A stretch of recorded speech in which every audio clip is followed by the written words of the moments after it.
You may notice that in the last maybe year, they've started coming out with more sustainable brands or like a green line or an eco-conscious line or like a recycling program or something like that.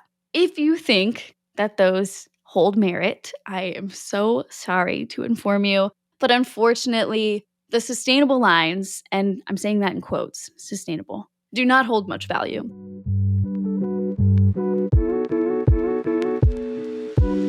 Hi, guys, and welcome back to the Mind Body Planet podcast. It's me, of course, Chris. I'm back for another week. Glad you guys are here too. It's a solo episode today. Planning on talking about fast fashion. Kind of the idea behind this was conscious consumerism in a fast fashion world. How can we kind of do it? What is fast fashion? And kind of thinking about that. I've been thinking about it a lot lately. But before we hop into the topic, further into our deep dive, my faves of the week. Number one, I only have one. Keep it short because I think this episode might be a little bit detailed heavy for some people out there. This week's fave is Disneyland. It's honestly kind of the epitome of what our topic is for today, but I think it goes to show that there is nuance in everything. By the time you're listening to this, I will be knees deep in Disneyland. I've never been to Disneyland before, and it's, the most magical place in the world, but sometimes I'm going with my family. It's going to be a really great time. It's going to be amazing. We're going with some little ones that freaking are obsessed with Disney princesses and all the characters. So I think it's going to be a lot of fun. But sometimes, like when you're in the middle of, this kind of like they profit off of your like overconsumption because you want to try all the food and you want to buy all the Mickey Mouse ears and all the Disney related memorabilia.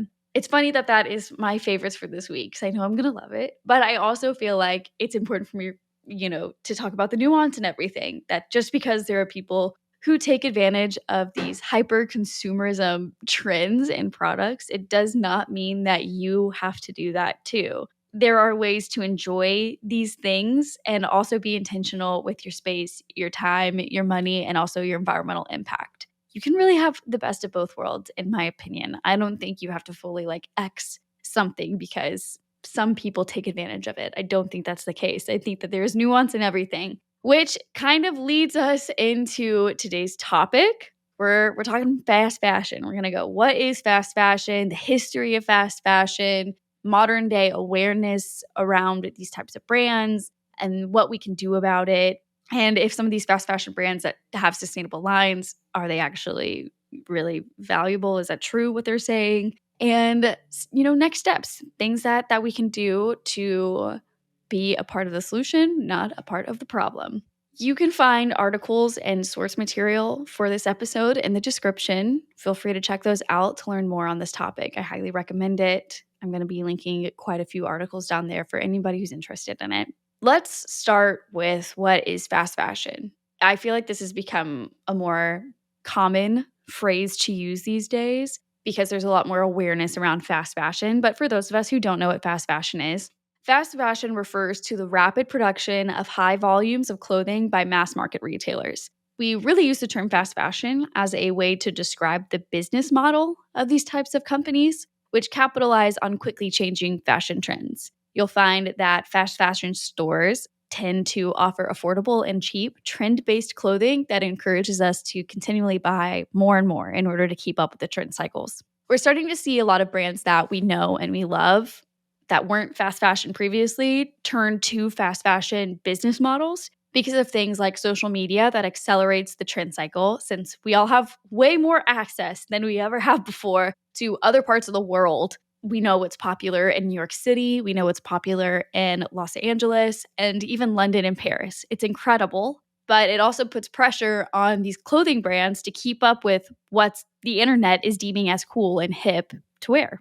While the convenience of fast fashion is definitely something we've grown to rely on, I would say, this business model has been criticized as of recently in the last couple of years for its environmental and social impacts, including excessive waste, like insane amount of just textile waste, poor labor conditions, paying employees unlivable wages, and even just plain greenwashing by saying their clothes are somehow better for the environment than the store down the road, which we know at this point that's not exactly true, but we'll get into it. When we think about fast fashion, like this wasn't always a thing, right? So I want to kind of dive into the history of fast fashion, kind of how we got to what it is now in modern day. So the history of fast fashion can be traced back to the late 20th century. Prior to this, fashion was dictated by seasons and designers, with new collections being introduced a couple of times a year. You'll still see this trend in high-end designers with events like New York Fashion Week, where they launch specific lines. It's very popular still in the high-end luxury designers.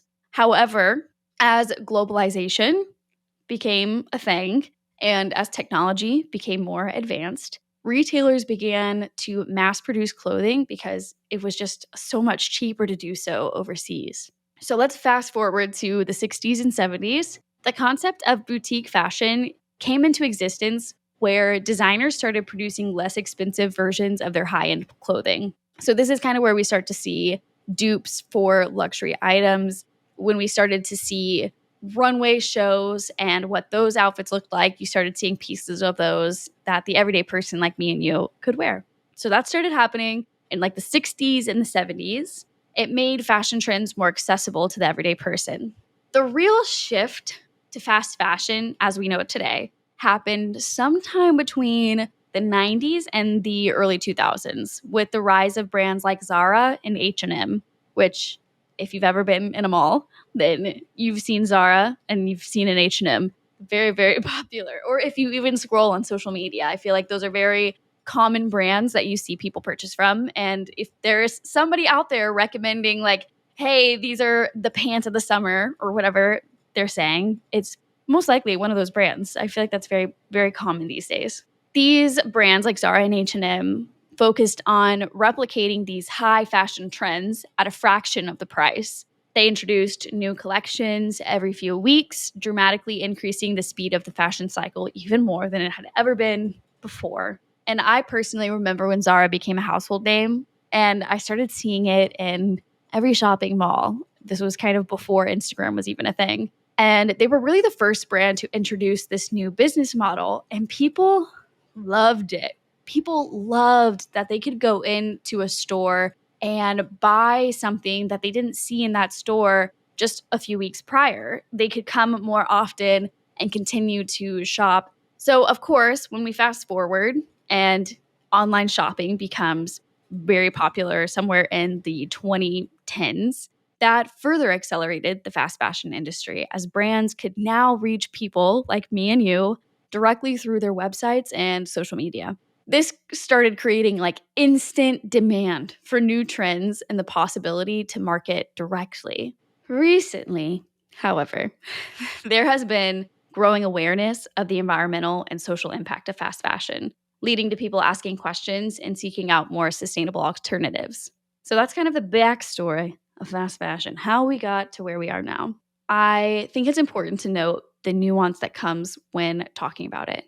In many ways, fast fashion is able to bring affordable clothing to the everyday person. But on the other hand, the impact, both social and environmental, is something that can't be ignored either. Some of the most common fast fashion brands, as mentioned, Zara, H&M, Forever 21, Madewell, Free People, Target and Walmart, Fashion Nova, Boohoo, and even the notorious Shein, which has now been deemed into a whole totally new category of its own as ultra fast fashion. And that is because Shein is said to have put, I think, over 2,000 new styles and products on their website every day. And since the price ranges can be anywhere from like $3 to $50, people will buy hundreds of dollars worth of clothing just because they can from Shein. There's so much more I could dive into on Shein specifically, and just some of the crazy things that have been investigated when it comes to Shein and some of their crazy marketing things. But I feel like that could be a totally different episode. So if you're interested in that, let me know and I can do some deep diving on specifically Shein. I do feel like that is very interesting. But if I dive into that, it's going to be way too long of an episode. And when you look at fast fashion or, these ultra fast fashion companies, you may notice that in the last maybe year, they've started coming out with more sustainable brands, or like a green line or an eco-conscious line or like a recycling program or something like that. if you think that those hold merit, I am so sorry to inform you. But unfortunately, the sustainable lines, and I'm saying that in quotes, sustainable, do not hold much value. They're made with only a portion of recycled fabrics, which is often not any better than just shopping for clothes made of organic materials such as cotton, silk, or linen are probably the most common natural organic materials. And as for recycling programs like H&M's is the one I'm thinking of right now, there was an investigation done by The Times that put trackers in several pieces of donated items to be recycled through the H&M program, and they found that those items ended up being shipped like 15,000 miles away and essentially thrown away, just disposed of. They weren't actually recycled. So, as far as these fast fashion brands going green, it's all greenwashing. There's really nothing to back up what they're saying. And unfortunately, because greenwashing is allowed and there's not a lot of regulations when it comes to claiming to have a sustainable line or to be green or to be eco-friendly, then brands can kind of slap those words on without actually having much to back up. I just want to put this out there that 92 million tons of textile waste is created each year. And that comes from the United Nations Environment Program. That's a stat from them. That's their research. It's not one I just made up. Now, if you're listening to this, kind of freaking out because you have these brands in your closet, take a deep breath. You're going to be okay.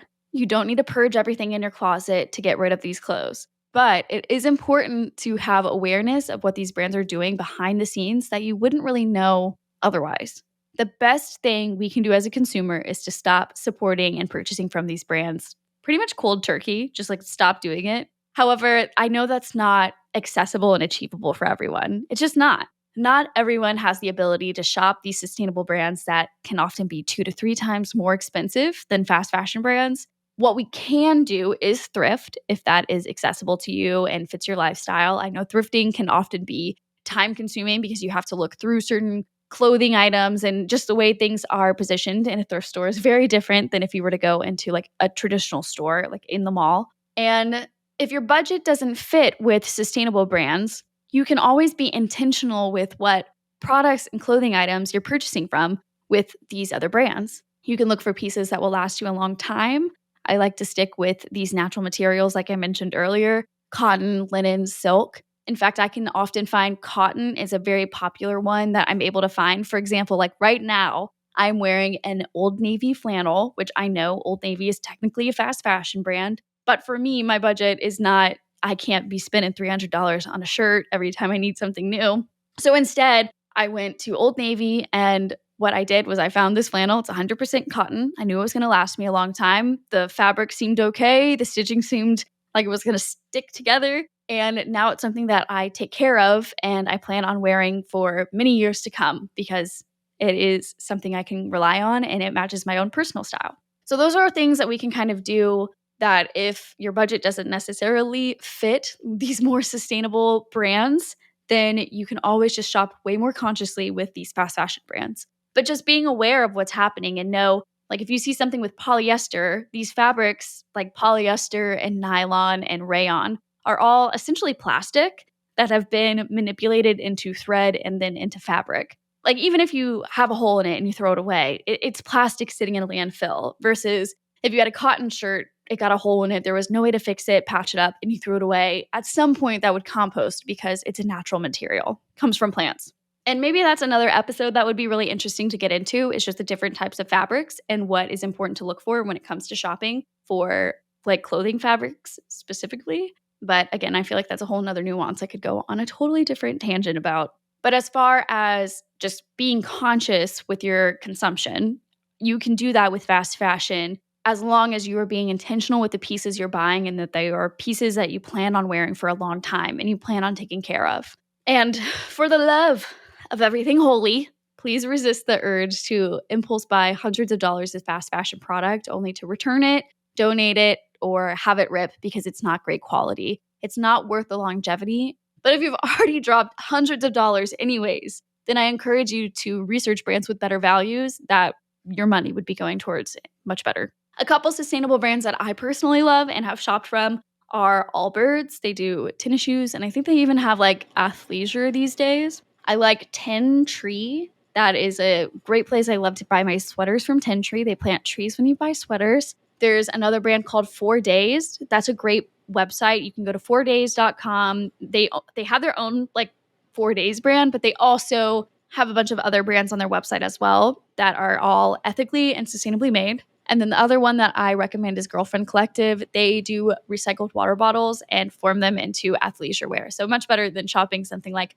Lululemon, which I hate to say it, but Lululemon is also a fast fashion brand now. A few friendly reminders if this was like super information overload, that outfit repeating is sexy and just as cool. It's okay to outfit repeat. It's not normal to buy a new dress or an outfit every single new event you schedule. And it's important to develop your own personal style instead of falling into trend cycles. I think it's really interesting to deep dive into the history of fast fashion, how we got there, how we can kind of make it better. And if we can't necessarily shop these more expensive brands, then how can we shop more consciously when it comes to these fast fashion brands? So hopefully it's helpful. Again, there's a lot of source material and articles in the description. If you're interested in learning more, feel free to check those out. But other than that, let's move on to good climate news.